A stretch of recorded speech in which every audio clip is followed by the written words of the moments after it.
अंग्रेजों ने जब भारत को दो हिस्सों में बांटा ना, उसके महज 2 महीने के बाद ही 22 अक्टूबर 1947 को पाकिस्तान ने कबायली लड़ाकों के भेस में सेना को भेजकर जम्मू कश्मीर पर अटैक कर दिया। यानी जम्मू कश्मीर के लिए जो पहली लड़ाई थी वो तभी शुरू हो गई थी, 22 अक्टूबर 1947। फिर आता है 27 अक्टूबर 1947, जब कश्मीर का भारत में विलय हुआ। महाराजा हरि सिंह आए और उन्होंने कहा कि देखिए, आप हमें बचाइए, हम चाहते हैं कि आपका हिस्सा बने। और भारत की फौज ने फिर पाकिस्तान के खिलाफ मोर्चे को संभाल लिया। भारतीय सेना पाकिस्तानियों को पीछे धकेल ही रही थी। फिर आता है 31 दिसंबर 1947। तब तत्कालीन प्रधानमंत्री पंडित जवाहरलाल नेहरू ने जम्मू कश्मीर के मसले को लेकर संयुक्त राष्ट्र संघ के महासचिव को एक लेटर लिखा और कश्मीर में जनमत संग्रह यानी प्लेबिसाइट की मांग कर दी, रायशुमारी की मांग कर दी। इसके अगले ही दिन 1 जनवरी 1948 को संयुक्त राष्ट्र संघ ने प्रस्ताव 38 पास करके दोनों देशों से स्थिति को सामान्य करने के लिए कह दिया। इस दौरान पाकिस्तानी कबायलियों ने कश्मीर के एक बड़े हिस्से पर कब्जा जमा लिया था और वही जो कब्जा है आज की तारीख में पाकिस्तान अधिकृत कश्मीर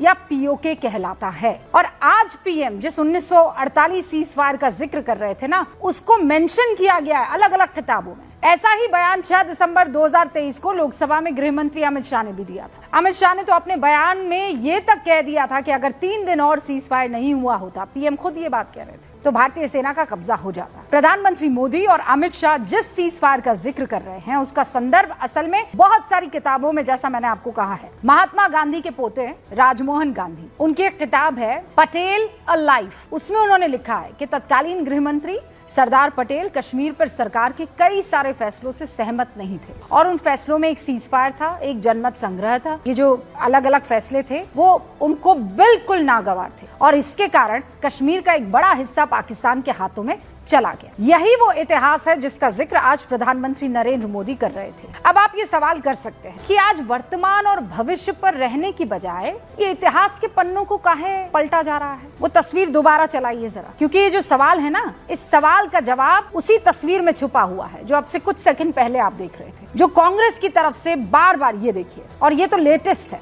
कांग्रेस की तरफ से बार बार कंपैरिजन वाली स्थिति पैदा की जा रही है। तब और अब ऑपरेशन सिंदूर के बाद से कांग्रेस इसी कोशिश में है कि देश को 1971 का वो दौर याद दिलाया जाए जब कांग्रेस की कद्दावर नेता और देश की तत्कालीन प्रधानमंत्री इंदिरा गांधी ने जो किया वो ना भूतो ना भविष्यति था। और इसी पिच पर फिर भारतीय जनता पार्टी आई खेलने के लिए और फिर वो दौर याद दिला भी रही है कि भैया आज जो भी देश भुगत रहा है उसकी जड़ उसी इतिहास के पन्ने में। और इसीलिए ये महत्वपूर्ण हो जाता है कि आज जब इतिहास के पन्ने विपक्ष की तरफ से खोले जा रहे हैं और देश को दिखाया जा रहा है कि बताइए